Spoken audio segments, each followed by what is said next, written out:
जय हिंद दोस्तों, आप सभी का स्वागत है मेरे इस YouTube channel math Sai zone में। तो आज का जो यह क्लास होने वाला है काफी इंपॉर्टेंट क्लास होने वाला है क्लास 7, 8, 9 एंड 10th के लिए। और आज का जो यह टॉपिक है वह फैक्टर है। हम लोग इस क्लास में समझेंगे कि द्विघात बहुपद का गुणनखंड हम लोग कैसे करेंगे। और यह क्लास आपको बहुत ही अच्छा ढंग से समझ में आने वाला है। तो चलिए आप लोग वीडियो के अंत तक बने रहिएगा। इस तरह का कोई भी जो है गुणनखंड आपसे छूटने वाला नहीं है। तो हम लोग शुरू करते हैं इस क्लास को। तो फर्स्ट क्वेश्चन है कि 12x² - 7x+1 इसका हमें गुणनखंड निकालना है।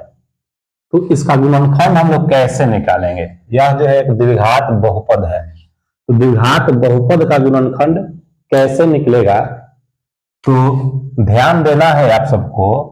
करते क्या है हम लोग, इस 12x² जो x² वाला पद है और जो अचर पद है इसको हम इसी प्रकार ज्यों का त्यों लिख देते हैं। इसमें कोई चेंजिंग नहीं करना है।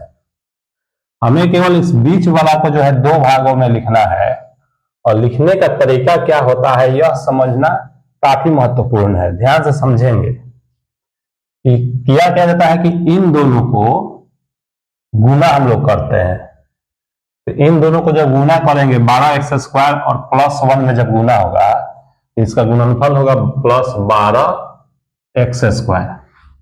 अब बीच वाला इस पद को इस प्रकार से हम यहां दो भाग में लिखेंगे कि उसको हम जोड़े या घटाएं तो फिर यह हमारा बीच वाला पद आ जाए और फिर गुना करें तो हमारा इतना आ जाए, +12x² आ जाए। फिर एक बार ध्यान से समझिए, हमें करना क्या होता है कि इन दोनों को इसी प्रकार से लिखेंगे और बीच वाला पद को इस प्रकार से यहाँ तोड़ेंगे दो भाग में कि उसको जब हम क्रिया करें तो फिर हमारा यहाँ -7x आ जाए और गुना करें तो इन दोनों के गुणनफल +12x² के बराबर आ जाए।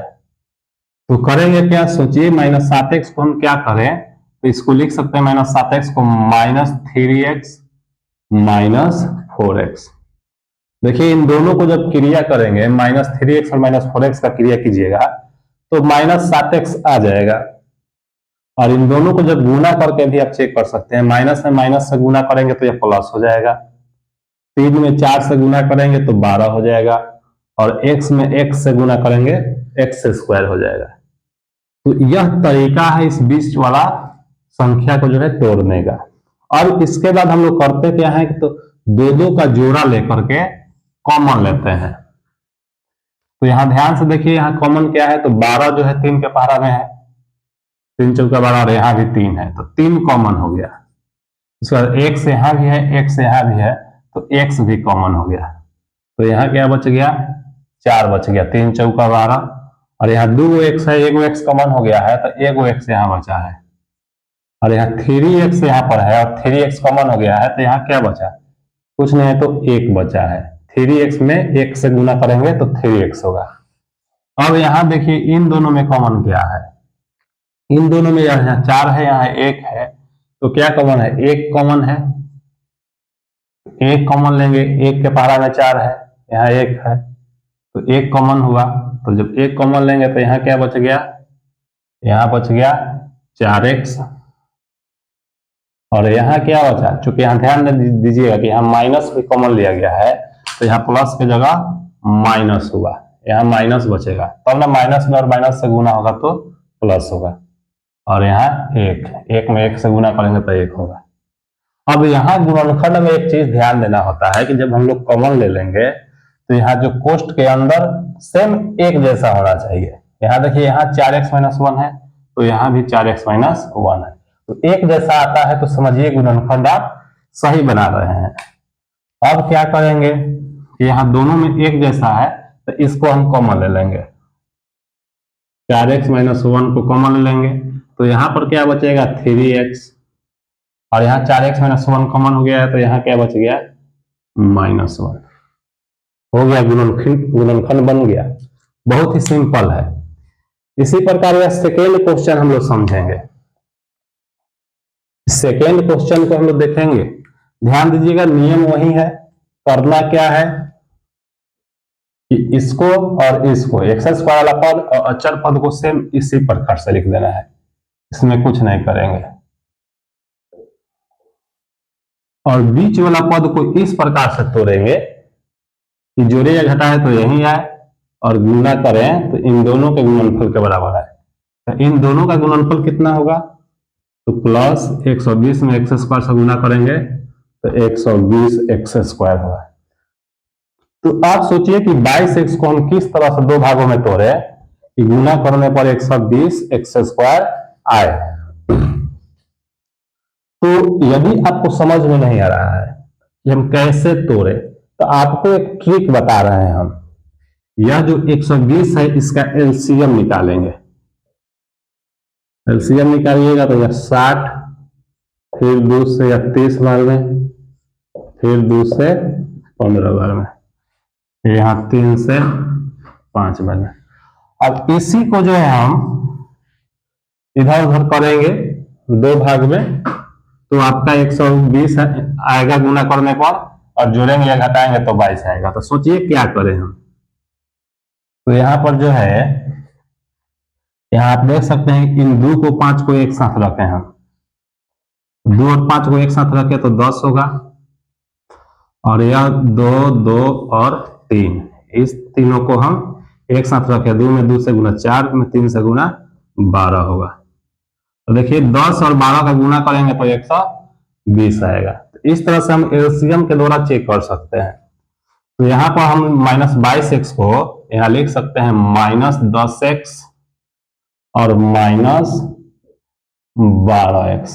देखिए यहाँ ध्यान दीजिए, -10x और -12x को हम क्रिया करेंगे तो -22x होगा, और इन दोनों को गुना करेंगे, माइनस में माइनस से गुना प्लस हो जाएगा, 10 में 12 से गुना 120 हो जाएगा, और x में x से गुना एक्स स्क्वायर हो जाएगा। अब क्या करेंगे, यहाँ जोड़ा लगाकर कॉमन लेंगे। तो यहाँ दोनों में x कॉमन है तो x कॉमन लेंगे तो यहाँ पर x बच जाएगा, और यहाँ x कॉमन हो गया है तो यहाँ 10 बचा, और यहाँ क्या कॉमन है तो -12 कॉमन है।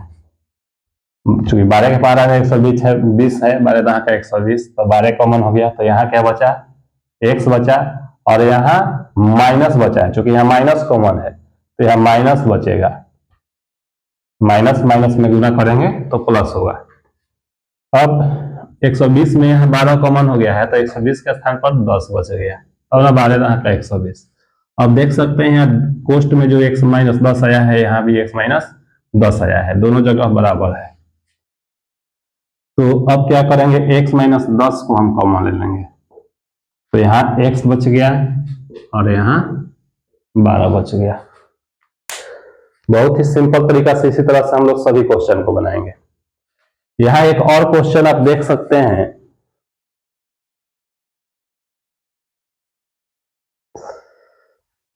जो 3 नंबर प्रश्न है, सेम वही तरीका, इस एक्स स्क्वायर वाला पद को और इस अचर पद को हम ज्यों का त्यों लिखेंगे, और 20 वाला पद को इस प्रकार से लिखना है कि इन दोनों को हम गुना करेंगे तो कितना आएगा, 6x स्क्वायर में -6 से गुना करेंगे तो -36x स्क्वायर होगा। तो 5x को आपको इस तरह से लिखना है कि आपका -36x स्क्वायर गुना करने पर आए। तो 5x को हम क्या कर सकते हैं, तो हम यहां लिख सकते हैं 5x को प्लस 9x माइनस 4x। देख सकते हैं कि 9x में से 4x घटाएंगे तो 5x होगा, और गुना करके देख लीजिए, प्लस में माइनस से गुना माइनस होगा, 9 में 4 से गुना 36 होगा, और x में x से गुना एक्स स्क्वायर होगा। तो यह ध्यान देना होता है। अब यहाँ दोनों में कॉमन क्या है, जोड़ लगाकर कॉमन लेंगे, तो यहाँ 3 के पारा में भी 6 है और 3 के पारा में भी 9 है, तो 3 कॉमन हो गया, और x दोनों में है तो x कॉमन हो गया।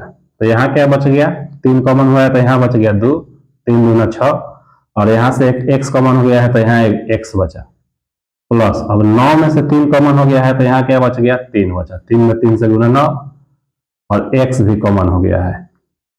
अब यहाँ दोनों में क्या कॉमन है, तो 2 के पारा में 4 है, 2 के पारा में 6 है, तो यहाँ 2 कॉमन हो गया, तो यहाँ बच गया 2, और यहाँ x, और यहाँ पर क्या बचा, चूंकि यहाँ माइनस कॉमन है तो यहाँ प्लस बचेगा, तब ना माइनस में प्लस से गुना करेंगे तो माइनस होगा।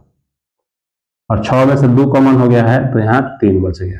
अब देख सकते हैं दोनों कोष्ठ में एक जैसा आ गया, तो एक जैसा आ गया तो समझिए कि यह गुणनखंड सही है। अब ये एक जैसा आ गया तो इसको क्या करेंगे, कॉमन ले लेंगे, 2x प्लस 3 कॉमन ले लेंगे, तो यहाँ क्या बच गया 3x और यहाँ 2 बच गया। तो इस प्रकार से जो है आप यह 5 नंबर क्वेश्चन को बना सकते हैं। यहाँ कुछ और क्वेश्चन दिए हैं आपका यह होमवर्क में, इसको आप लोग बना सकते हैं। बहुत ही सिंपल है और यही तरीका ध्यान देना है कि बीच वाला पद को कैसे तोड़े। तो चलिए हम लोग फिर से मिलेंगे अगले क्लास में। यदि आपको वीडियो अच्छा लग रहा है तो इसको लाइक शेयर और सब्सक्राइब जरूर कीजिए। धन्यवाद।